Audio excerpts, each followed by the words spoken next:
For me, Assassin's Creed is essentially a long, epic story of a guy in the prison going in a machine called the Animus, and he's going to relive the life of his ancestors.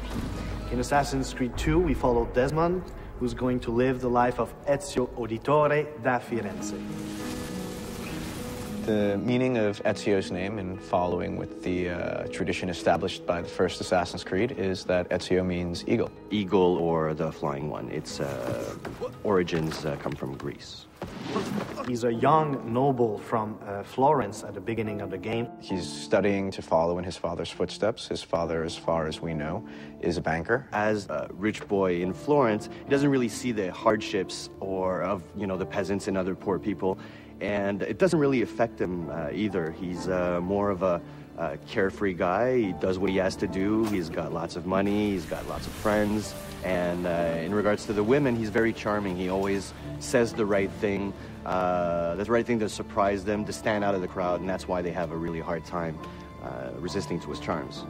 Ezio is a typical Italian nobleman in many ways. He's a fiery, violent, proud personality. He's terribly proud of his family. He deals with noble people and with peasants in a very polite and courteous way, even if he's about to stick a hidden blade in your skull, right?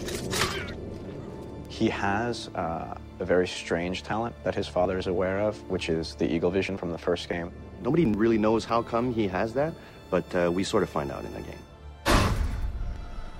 At one point, something tragic happens to himself and his family. What happens is that the same people that Ezio considered to be dear family friends actually turn on him.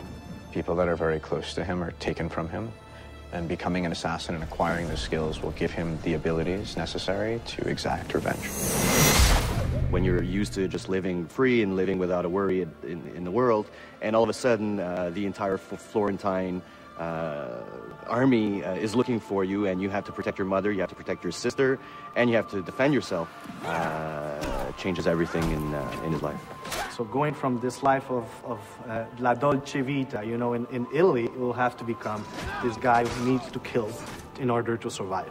We see Ezio progressing very much so throughout the game, physically as well as emotionally and in his personality.